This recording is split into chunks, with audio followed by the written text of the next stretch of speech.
नमस्कार, बहुत स्वागत है आपका हमारा उत्तर प्रदेश में। मैं हूं आपके साथ चेतन पाठक। खबरों की शुरुआत करेंगे बाराबंकी से। एक अजीबोगरीब मामला निकलकर सामने आया है, जहां आमतौर पर फसल को बचाने के लिए किसान बैटरी युक्त झटका मशीन का प्रयोग करते हैं, जिससे खेतों के आसपास जानवर नहीं आते। लेकिन अब यही झटका मशीन एक व्यक्ति की मौत का कारण बन गई है। मामला बाराबंकी के सतुरिक थाने के तमरसेरपुर का है, जहां कमल कुमार वर्मा नाम के एक व्यक्ति ने अपने खेतों में झटका मशीन के तार चारों ओर लगा रखे थे। इसके स्पर्श से एक व्यक्ति की मौत हो गई। सूचना पर पहुंची पुलिस ने जब मामले की जांच शुरू की तो वो भी हैरत में पड़ गए, क्योंकि खेत मालिक ने झटका मशीन का कनेक्शन सीधे बिजली के खंभे से जोड़ रखा था। मामले की जानकारी देते हुए सीओ सदर सुमित त्रिपाठी ने बताया है कि कमल वर्मा के खेत में लगे तारों के स्पर्श से हरिशंकर वर्मा की करंट लगने से मौत हुई।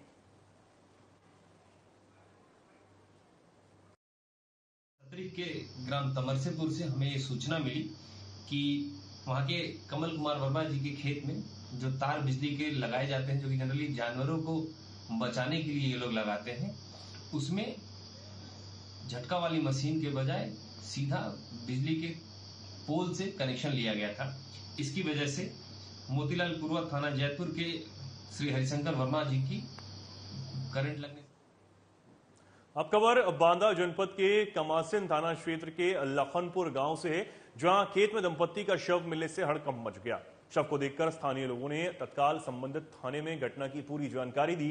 सूचना मिलने पर मौके पर पहुंची पुलिस ने डॉग स्क्वाड और फॉरेंसिक की मदद से घटना की जांच शुरू कर दी। वहीं पुलिस अधीक्षक ने बताया है कि मृतक दंपत्ति ने सल्फास खाकर आत्महत्या की है और शवों के पास से सल्फास का पाउडर और एक पर्ची भी बरामद की गई है।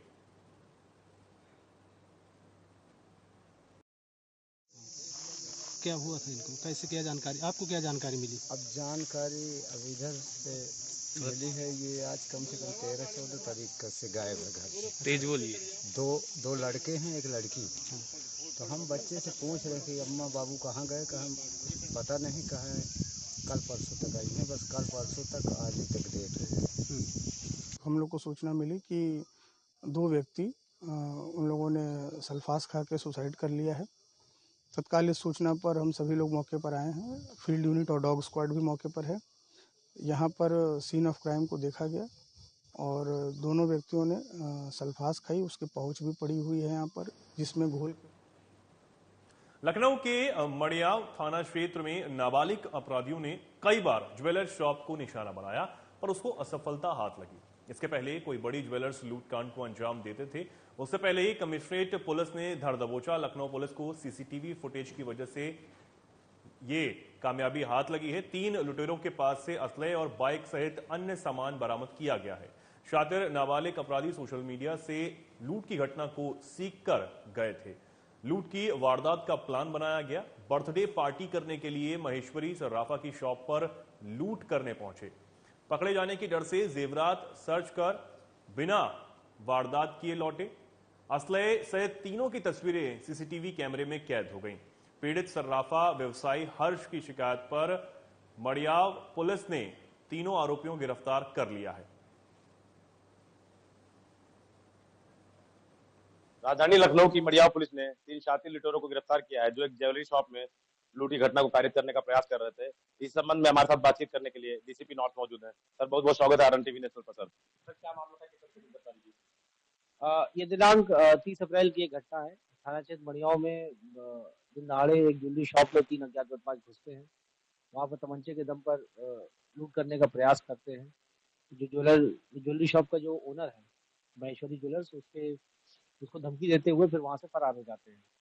घटना को अंजाम नहीं दे पाते हैं, बट प्रयास करते हैं। और उसके बाद फुटेजेस वगैरह जब खंगाले गए तो उसमें दिखता भी है कि एक व्यक्ति है उनमें से जो तमंचा निकाल करके बार बार उसको डराने का प्रयास कर रहा है।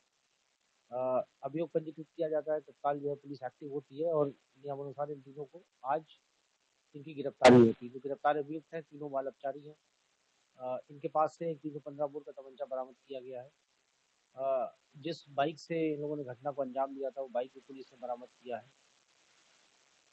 जब इनसे डिटेल में पूछताछ की गई तो उसमें पता चला कि इन तीनों में से एक जो बाल अपचारी है उसका जन्मदिन था और अपना जन्मदिन भव्य तरीके से मनाने के लिए उसको कुछ पैसों की नितांत आवश्यकता थी और जिसके कारण उसने इस अपराध को कारित करने के बारे में सोचा और फिर उसने अपने दोस्तों को इसका हिस्सा बनाया। इससे पहले भी ये लोग एक बार प्रयास कर चुके थे बट वो प्रयास भी असफल रहा, ये प्रयास भी असफल रहा। लेकिन निश्चित तौर पर जो इनका सोचने का तरीका था, जो इनकी जिस ऑडेसिटी के साथ ये लोग घुसते थे दिन दहाड़े, निश्चित तौर पर ये लोग किसी दिन किसी बड़ी घटना को अंजाम देते। क्या कोई संरक्षक भी फिर इनका है? किस तरीके से, किसके संरक्षण में सब काम कर रहे थे, या कोई इनका आका भी है? नहीं, कोई संरक्षण नहीं, जैसा मैंने बताया ये सब हेविली इन्फ्लुएंस है सोशल मीडिया से। ये लोग जो वेब सीरीज है उसको देखते थे और जो रील्स हैं यूट्यूब रील्स उनको देखते थे और वहाँ से ये लोग क्राइम डॉक्यूमेंट्रीज और क्राइम ड्रामा से ये लोग इंस्पायर्ड थे। और मुख्य उद्देश्य इनका ये था कि इनको पैसे जो है वो लेने थे। कहीं से इनको किसी उससे पता चला था कि ज्वेलरी शॉप होती है उसमें एक साथ इनको भारी रकम मिल सकती है, तो इसलिए वहाँ पर इन्होंने घटना करने की ठानी थी। ज्वेलरी शॉप में घटना करने को ठानी थी, लेकिन इससे पहले कोई बड़ी अनहोनी होती। पुलिस ने आज तीनों बाल अपचारी को गिरफ्तार कर लिया है। सोशल मीडिया पर वीडियोस देकर, यूट्यूब पर वीडियोस देखकर इन लोगों ने घटना की साजिश रची। जैसा कि सर ने बताया कि इससे पहले भी इन्होंने घटना का कारित करने का प्रयास किया था, हालांकि उसमें भी असफल रहे और इस बार भी असफल रहे। कुछ ऐसा संयोग बना कि पुलिस की गिरफ्त में आ गए तीनों, क्योंकि बाल अपचारी है तो उनके नाम पुलिस डिस्क्लोज नहीं कर सकती है। लखनऊ से वीडियो जर्नलिस्ट हेमंत यादव। आगे बढ़ते हैं।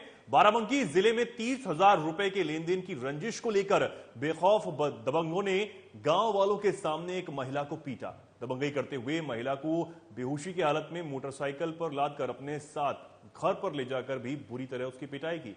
इसका महिला के बच्चों ने मोबाइल फोन से साहस दिखाते हुए वीडियो बनाया और पुलिस को सूचना दी गई। हालत गंभीर होने पर महिला को जिला अस्पताल के ट्रॉमा सेंटर में भर्ती करवाया गया है, जहां उसका इलाज जारी है।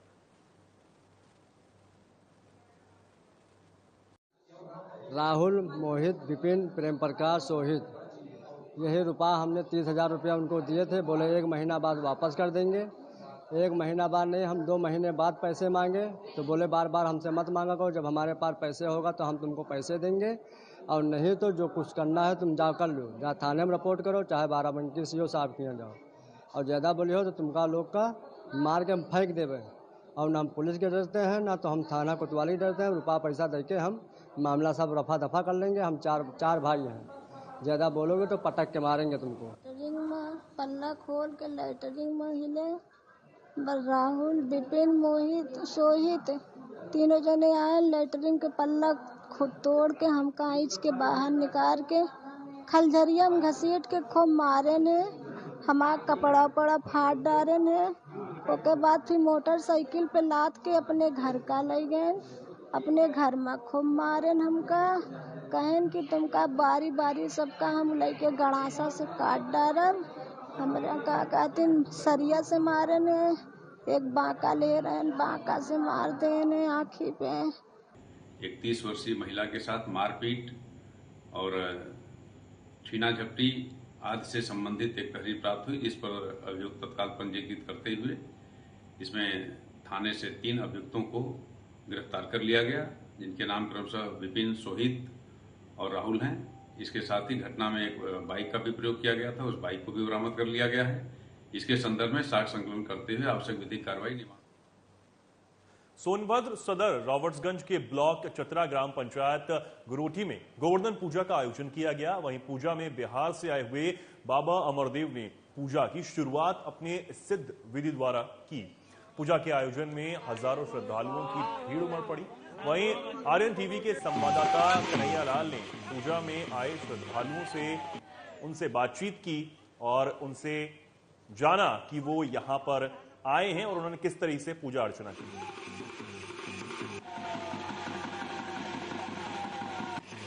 पूजा का कार्यक्रम रखा गया है और यहाँ पे कुछ लोग हैं, इनसे भी बात करेंगे। क्या नाम है आपका? हमारा सांगूर यादव। ये जो बाबा जी दूध डाल रहे हैं बिल्कुल आग में खौल रहा है, लेकिन कैसा लग रहा है? वो कैसे ना मांगा वैसे ठंडा मांगा ठंडा मिली, गर्म मांगा गर्म मिली। क्या है? दिव्य शक्ति है ऊपर, ईश्वर की क्या है? ऊपर की शक्ति है। शक्ति है। हाँ। और एक लोग हैं, इनसे भी जानेंगे। क्या नाम है आपका? जीवित यादव। युद्ध ये बताइए जो दूध बाबा जी डाल रहे हैं गर्म है कि ठंडा है? नहीं गोदा पर कुछ गर्म लग सकती है। सकती है। क्या मानेंगे जो पूजा हो रहा है इससे क्या क्या लाभ है? बहुत कुछ लाभ है बाजी, शांति मिलता है, सब कुछ पता है इसलिए। जो ये पूजे में दूध का व्यवस्था किया है खरीद के लाया गया है कि कहाँ से? नहीं, सब पूजा देवता जो गाय गोरु वाले हैं वही सब न्योता दिया जाता है, वही लेके आते हैं।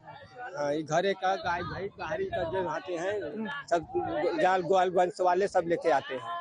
ये कब से पूजा होती रहती है? ये पूजा होती है जब जब इच्छा होता है तब तब कराते हैं जब। और यहाँ पे गोवर्धन पूजा का कार्यक्रम चल रहा है, इनसे जानते हैं जिनका पूजा है। क्या नाम है आपका? मोहम्मद नवाज।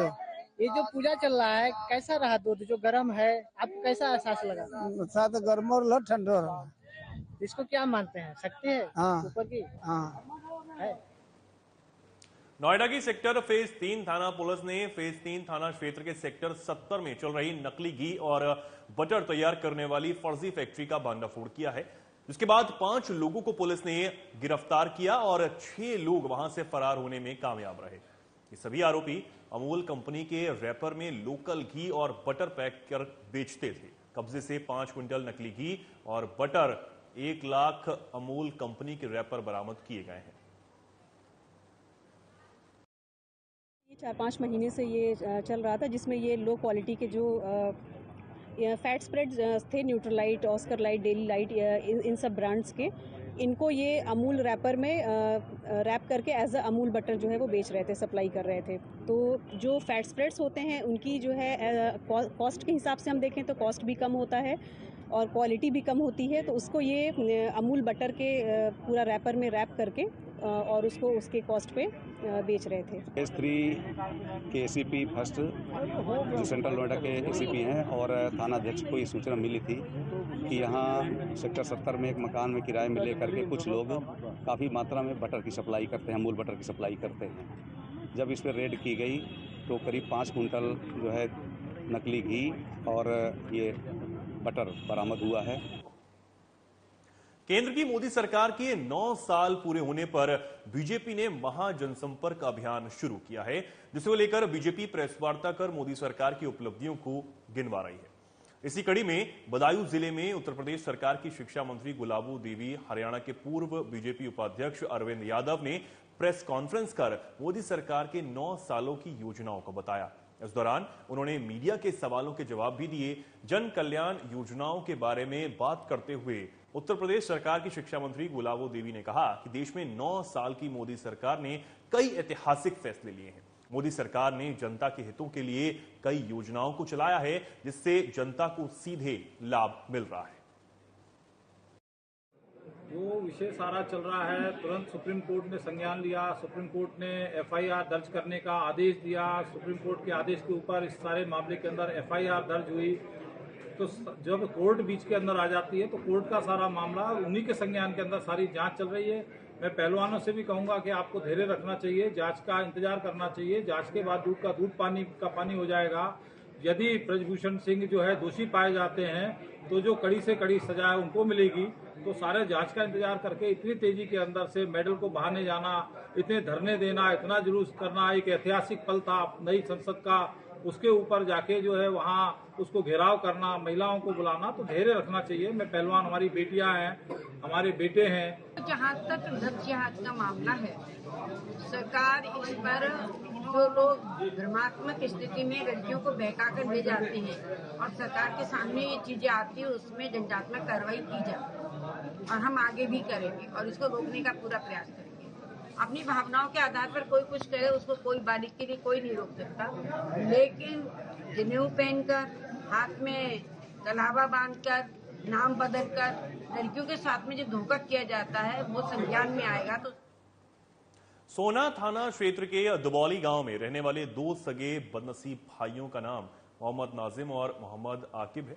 1.5 साल पहले आजिम की तबीयत खराब हुई और डॉक्टर के पास गया तो पता चला कि उसे किडनी की गंभीर बीमारी है, जिसके बाद उसकी मां अपनी किडनी देने के लिए राजी हो गई।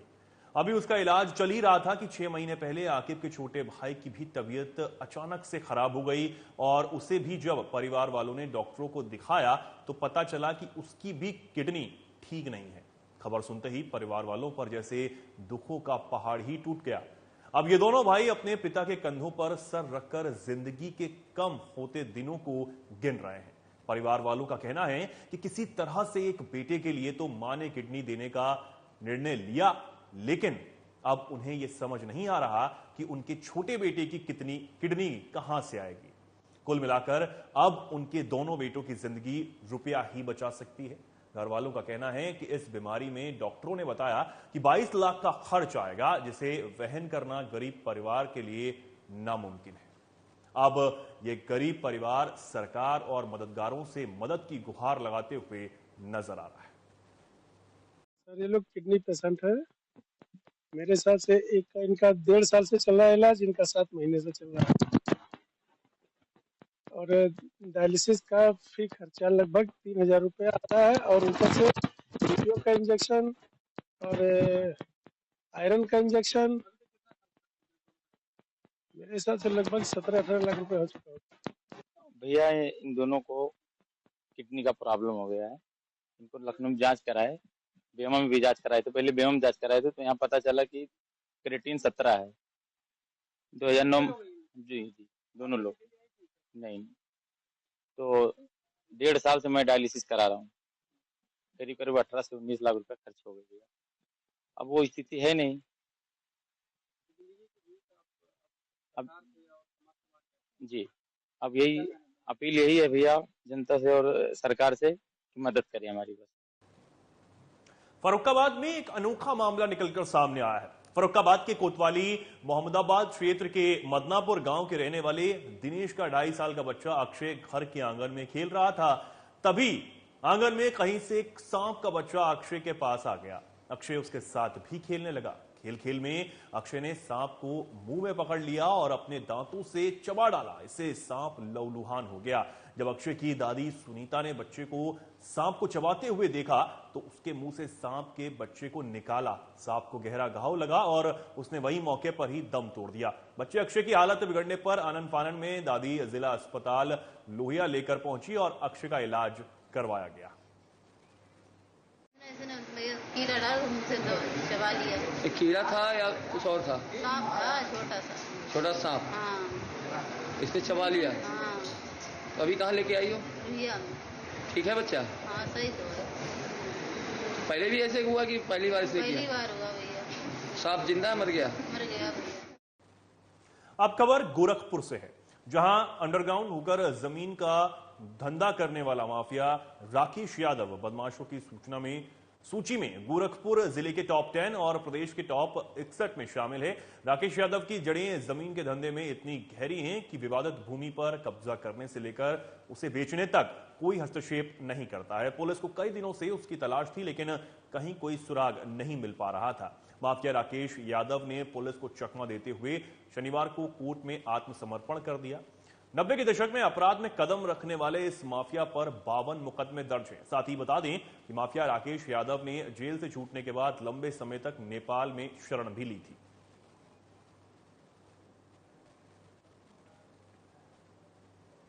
यादव वर्तमान में किसी भी मुकदमे में वांछित नहीं है। सारे मुकदमों में वो बेल आउट है। चूंकि प्रशासन का ये बहुत दबाव था कि आप एट एनी हाउ जो है किसी भी कंडीशन में जेल चले जाइए, किसी भी मुकदमे में बेल वापस करवा के, तो प्रशासन के दबाव के नाते हम अपना जमानत एक मुकदमे में वापस करवा के और जेल गए। कौन कौन से उनके ऊपर पहले मुकदमे थे? उनके ऊपर जो सबसे बड़ा मुकदमा था ओम प्रकाश पासवान हत्याकांड का, उस मुकदमे में वो 2018 में ही बरी हो चुके हैं। और कौन कौन से मुकदमे थे? और बाकी ये जितने भी मैक्सिमम मुकदमे हैं सब में वो 302, 307 के बरी हो चुके हैं। ये अभी करंट के कुछ मुकदमे जो है 2020 और 22 के लमसम ये जो लगे हुए हैं, इसमें ये नए मुकदमे पैदा किए गए। उसमें हम ट्रायल कौन कौन से मुकदमे थे? जमीन के मुकदमे थे? नहीं, कोई भी हमारे जमीन के मुकदमे नहीं है ना किसी में हम FIR में नेम्ड है। सारे मुकदमों में हमारा नाम बाद में बढ़ाया गया है। जमीन का भी कारोबार करते थे? नहीं, कोई कारोबार हम जमीन का नहीं करते हैं। आज कब वो सरेंडर किया? आज सुबह वो 11 बजे के करीब सरेंडर किए हैं JM फर्स्ट की कोर्ट में। तो आज आपसे मुलाकात हुई उनसे? भाई हम ही सरेंडर, हम वकील हैं उनके, तो हम तो आपसे क्या कुछ बताया? कुछ जनपद गोरखपुर से शासन स्तर पर जितने भी माफिया चयनित हैं उन सभी माफियाओं के खिलाफ एक बार फिर सिरे से उनकी सारी संपत्ति की जांच पड़ताल की जा रही है। उनके खिलाफ ऑपरेशन शिकंजा के तहत जितने भी उनके खिलाफ केसेस दर्ज हैं आज तक, उन सबकी प्रभावी पैरवी कर उनको सजा दिलाए जाने के प्रयास किए जा रहे हैं। उनके जितने भी जमानतदार हैं जिन्होंने जमानत दी है या नहीं दी है, उसका वेरिफिकेशन कराया जा रहा है। ऐसे भी कई मामले प्रकाश में आए हैं जहाँ पे वास्तव में जिन लोगों ने जमानत दी है वो व्यक्ति एग्जिस्ट नहीं करते हैं। इस तरीके की तमाम जमानतें हैं वो कैंसिल भी करवाई जाएगी।